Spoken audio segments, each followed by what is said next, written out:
La folie de Berlin, la sagesse de Moscou. En été 50 000, il n'en reste plus beaucoup. Souvent solitaire comme un verre. Même si le plan est foireux, on va le faire. Laisse-nous le temps de construire notre vie.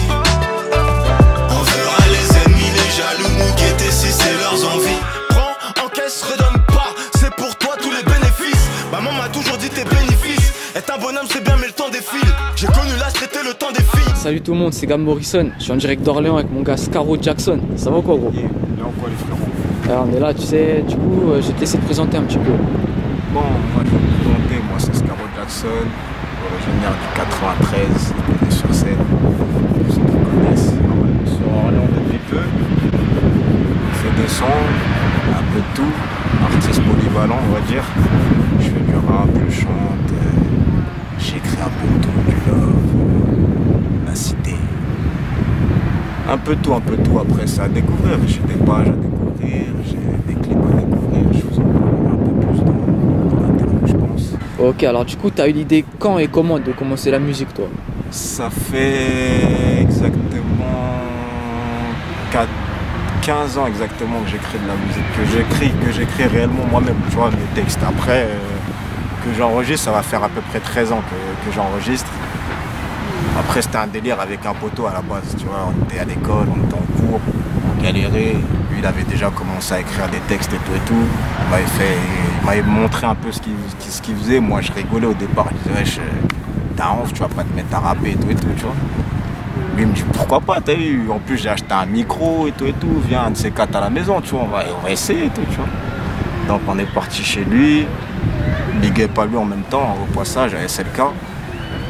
On a enregistré un son, à partir de là, on a commencé à écrire un deuxième, un troisième, un quatrième, et après ça s'est enchaîné. Après, tu sais, quand tu kiffes un délire, une passion, ça devient vite un amour, et après, un amour de toujours après, tu vois. Donc ça suit, après, on a enchaîné jusque-là, et on lâche pas, jusqu'au bout. Alors récemment, t'as sorti un clip, il s'appelle Laisse-nous le temps, Yes. et c'est celui qui a le mieux marché de tes clips. Alors, est-ce que tu t'y attendais déjà? Franchement, la vérité, je m'y attendais pas.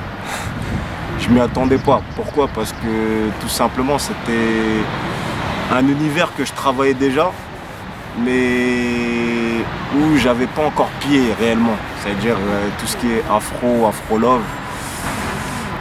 C'est quelque chose que je travaille depuis un moment. C'est un univers que je travaille depuis un moment parce que j'essaie de sortir de cette étiquette du rappeur de quartier, après on prend de l'âge, donc à un moment donné on s'assagit dans nos propos et dans nos musiques. Mais voilà, je m'y attendais pas du tout à ce succès, franchement 41 000 vues en 2 mois, c'est je crois l'équivalent de 7 de mes clips en même temps, tu vois, donc c'est bien, c'est un bon début. Après il y a d'autres morceaux qui vont arriver, j'ai un projet aussi en cours qui va arriver, avant cet été normalement si tout se passe bien. Donc on travaille, ça bosse. Ça fait plaisir de voir le résultat qui augmente, qui fait qu'augmenter surtout. Ok, alors sur ce son, la prod avec le Kamal à la prod, c'est un des plus gros beatmakers type Afrobeat, tout ça en France. Ça se fait comment la connexion entre vous deux du coup? Bah, Kamal, la connexion, elle s'est faite par 2 personnes. Premièrement, elle s'est faite par ma copine qui me l'avait présenté et par la suite discussion, tac. Bon, on savait qu'on habitait dans la même ville, donc on savait qu'on allait se croiser un jour, mais bon, on n'avait pas trop forcé les discussions entre nous. Ensuite, on s'est croisés sur le tournage d'un ami à moi, Diglo, un ami en commun qu'on avait avec Kamal. Et c'est à partir de là qu'on a vraiment discuté sur les projets, sur ce que je faisais, sur ce qu'il faisait lui aussi. On s'est rendu compte qu'on avait pas mal de points communs, niveau musical, niveau détermination aussi. Donc après, voilà, on s'est posé un jour au studio chez lui, on a enregistré un morceau, il a apprécié le morceau que j'avais fait. Ensuite, on s'est revu une deuxième fois, on a enregistré le fameux Laisse-nous le temps, parce que ça fait un moment qu'il a enregistré Laisse-nous le temps. Et c'est à partir de là réellement qu'on a eu ce délire nous-mêmes ensemble de dire on va bosser ensemble et on va préparer des projets ensemble et partir sur ce délire Afro-Love, tu vois. Et on va dire c'est Kamal qui m'a vraiment poussé vers ce délire-là, vers ce délire afro, tu vois. Ok, alors t'as commencé avec du rap plus énervé, toi, plus style rap de quartier et tout ça, et C'est ça.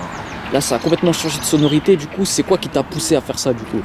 Comme je le disais tout à l'heure, premièrement c'est Kamal déjà, parce que lui il est beaucoup dans l'afro, donc en écoutant ses instrus, tu sais, t'as envie de bouger, t'as envie de faire quelque chose, t'as envie d'envoyer quelque chose, et malgré tout tu te rends compte que au fond dans l'afro on garde des sonorités rap, tu vois. Donc que tu sois rappeur, que tu sois chanteur, en fait au final tu vas prendre les instrus comme elles viennent, et si tu as vraiment cet amour de la musique, cet amour du kickage, tu vois, d'écrire, de faire quelque chose, tu vas le faire. Et donc ouais, c'est vraiment venu comme ça, tu vois. On a essayé premièrement, on s'attendait pas à la suite et au succès du truc, et maintenant aujourd'hui on est totalement dedans, tu vois, totalement dedans, on kiffe totalement carrément. Et alors le style que t'avais avant, tu comptes y revenir ou tu laisses tomber, du coup? En fait, je veux dire, je peux pas lâcher ce style-là parce que c'est moi-même aussi, tu vois. Ça restera moi-même, c'est-à-dire que quoi qu'il arrive, je continue à bosser sur des instrus rap, type énervé, type conscient aussi, parce que ça reste quand même mon image, quoi qu'il arrive. Et cette image-là, je n'enlèverai jamais, quoi qu'il arrive. Même si dans 10 ans, j'ai eu un succès phénoménal avec mes musiques afro et tout, ça m'arrivera toujours d'envoyer des morceaux où je kick, où je rappe énervé, où je balance des vérités, où je balance des trucs qui viennent de moi-même, tu vois, qui viennent de mon cerveau. Parce que moi, mes musiques, c'est ça, tu vois, c'est moi, c'est ma personnalité, c'est ce que j'ai envie de dégager. C'est pas, j'invente rien dans ce que je dis, tu vois. Si aujourd'hui je dis ouais, j'emmerde tout le monde, c'est parce que je le pense vraiment, j'emmerde tout le monde, moi, je suis pas un menteur. Tu vois, celui qui est pas d'accord, il sait très bien où on se trouve, tu vois. C'est comme ça, tu vois. Et alors du coup, c'est un style qui se rapproche plus de ce qui se fait à Paname, là où tu habitais avant, à Épinay, par exemple. Et est-ce que tu peux nous parler un peu des rappeurs qu'il y a dans cette ville? Parce que je pense du coup, à tes débuts, tu as dû en côtoyer certains, non? Ouais, j'ai côtoyé pas mal de personnes sur Épinay. J'ai commencé avec, comme je disais tout à l'heure, mon ancien meilleur pote SLK, avec qui on a bossé pendant plus de 5 ans, tu vois, ensemble. Après, à Épinay, il y a une concurrence de fou, tu vois, je veux dire la vérité. Moi, je connais à peu près tous les rappeurs, la génération 80, on va dire, à la génération 95, tu vois, parce qu'après, c'est une nouvelle génération. Moi, j'ai quitté Épinay, donc ceux qui sont arrivés après, je suis pas trop. Mais tous ceux avec qui j'ai bossé, ouais, je peux te dire que ouais, il y a de la concurrence de ouf. On peut en citer plusieurs, Krix, Rhino, Ornette La Frappe qui est aujourd'hui à un level, t'as eu. Il y a Snake Talentueur, le petit Roftan, big up à lui toujours. T'as eu Grise, Monsieur Grise qui est là aussi, qui est très très bon, tu vois. Il y en a pas mal, Après, faut pas oublier qu'à Épinay, on a cette culture de la musique depuis très longtemps, tu vois. Il y a Sterfa aussi que je big up, le frérot, je l'oublie pas. Impossible. Après, il y en a pas mal, tu vois. Il y a aussi les frérots des Écondos, tu vois, Almas, il y en a pas mal. Tu vois, il y en a plein. Je pourrais t'en citer encore une dizaine, une quinzaine, une vingtaine, une trentaine de rappeurs sur Épinay. C'est pour ça que je te dis, tu vois, la concurrence elle est rude, mais ce qui est bien, c'est qu'on est tous solidaires. On est solidaires malgré tout, tu vois. Les gens ils pensent qu'on n'est pas solidaires parce qu'on fait pas des sons ensemble et tout. Mais on partage tous nos sons sur les réseaux sociaux. Pour les 3/4, moi, dès que je valide un son d'un mec de mon quartier, là où j'ai grandi, ou d'un mec d'ailleurs, de toute manière, je le partage dans tous les cas. Moi, je suis comme ça, moi. J'aime bien quand tout le monde peut avoir une visibilité sur la page d'un tel ou d'un tel. Ça fait toujours plaisir, c'est un big up, c'est de la force pour l'un et c'est de la force pour tout le monde, tu vois, pour le milieu déjà. T'as raison. Puis alors, est-ce que y a des rappeurs ou des artistes qui t'influencent dans ta musique, quoi? Franchement, je suis quelqu'un qui écoute beaucoup de musique déjà de base, tu vois. Après, je suis pas calé que rap français, que R&B, que ceci, tu vois. C'est-à-dire que moi, des fois, le dimanche matin, je me lève, j'écoute de la musique du bled, tu vois, je suis congolais.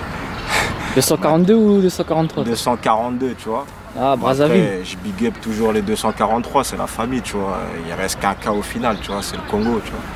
Donc, c'est ça que j'explique, tu vois. Moi, je suis très ouvert, tu vois, musicalement. Donc, c'est-à-dire, des fois, je te dis, le dimanche matin, moi, je me lève avec de la musique congolaise parce que ma mère, elle m'a bercé comme ça, tu vois. Le matin, le dimanche matin, c'était la musique congolaise. On se levait avec ça, on dansait pendant peut-être 1 heure ensemble, tous ensemble, on rigolait, c'est la joie, tu vois. Après, niveau rap actuel, j'écoute un peu tout, j'écoute toute la nouvelle génération, j'aime bien écouter parce qu'ils ont de l'énergie, ils ont de la niaque, tu vois. Après, ils ont des choses à dire, tu vois. Pour certains, c'est du mytho, pour certains, c'est la vérité. Comme on dit, je rentre pas dans les polémiques, j'en ai rien à foutre. Moi, tu vois, j'écoute, je kiffe et c'est tout, tu vois. Celui qui mytho, c'est sa vie, celui qui dit la vérité, c'est sa vie aussi, tu vois. Au final, je suis pas là pour juger, je suis là juste pour écouter, moi. Avant tout, je suis auditeur. Et en même temps, je suis moi-même rappeur, artiste, tu vois. Donc au final, non, en fait, quelqu'un qui m'influence réellement, je te dirais, il y en a trop. Et tu me parlais de musique congolaise. Il y a quelqu'un qui importe ça bien en France, c'est NASA. Je sais pas si tu valides ou quoi, t'en penses quoi toi? NASA, je kiffe, je te dis la vérité, tu vois. Moi, j'ai découvert l'artiste à l'époque quand il kickait déjà à la base, tu vois. Donc ça veut dire que j'ai vu le changement direct entre le kick et la musique afro. Et je veux te dire la vérité, c'est l'un des artistes que je valide le plus dans l'afro parce que c'est celui qui a son propre délire. Et limite même quand tu fais un featuring avec NASA, t'es obligé de faire le même délire que NASA. Je peux pas faire autre chose, tu vois. Donc c'est quelqu'un qui a une image, qui a quelque chose, qui a emmené quelque chose. T'as eu après, on verra dans les années à venir, mais moi je te dis, il va rester là et il est bien là où il est. Bien vu. Puis la dernière question, je pense que tu la connais, la question bonus que j'ai posée au frérot Wiz tout à l'heure. Est-ce que tu as une équipe de foot préférée? Tout à l'heure, le frérot il a répondu Marseille, c'est pour ça que j'ai rigolé, parce que moi je suis l'inverse de lui. Ouais. T'as vu, je suis parisien de base, j'ai grandi à Paris. Je suis fan du PSG depuis mes 3 ans, tu vois. J'ai été supporter au point d'être abonné au Parc des Princes pendant 4 ans. T'as eu au point même de travailler pour le Parc des Princes pendant des années. Donc ouais, je suis parisien à 100%. Bien vu mon pote, en tout cas, t'as des réseaux sociaux, on peut te retrouver? Ouais, vous pouvez me retrouver sur ma page Facebook Scaro Jackson, sur mon compte Instagram ScaroJ, sur mon compte Snapchat Scaro-officiel. Et après sur tous les autres réseaux, sur ma page Deezer, Amazon et compagnie, Scaro Jackson, et sur YouTube actuellement, avec mon dernier clip Laisse Nous Le Temps qui est encore disponible et qui sera encore disponible un bon bout de temps avant le prochain qui arrive très bientôt. Bien vu, en tout cas, merci à toi mon frérot pour la participation. Merci à toi plaisir. Déjà d'être venu, parce que c'est toi qui t'es déplacé. Et big up à tes projets frérot, on est ensemble. Merci mon gars, ça fait plaisir. Allez, ciao tout le monde. On se retrouve au finish comme sérieux, j'ai promis d'aller chercher le milli. Allez venez, je vais ta, ça aussi je l'ai promis.